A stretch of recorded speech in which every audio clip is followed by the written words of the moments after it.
Hey guys, in this video I'll show you how you can increase power in Whiteout Survival. So make sure to watch the video till the very end, and let's begin. First of all, open the Whiteout app on your mobile device and make sure it is updated to the latest version available. After that, you will be redirected to the homepage of the app where the actual game is played. You can increase your overall power by keeping small things like upgradation in mind.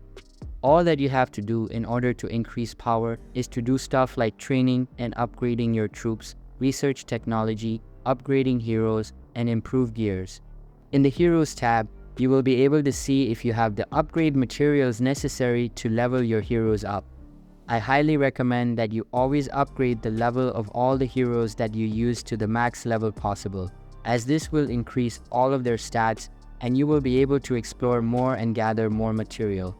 Make sure that you also upgrade your gears and always keep track of your furnace level. By upgrading your furnace, you will have access to more features, different structures, and more areas that are going to help you train and acquire new heroes.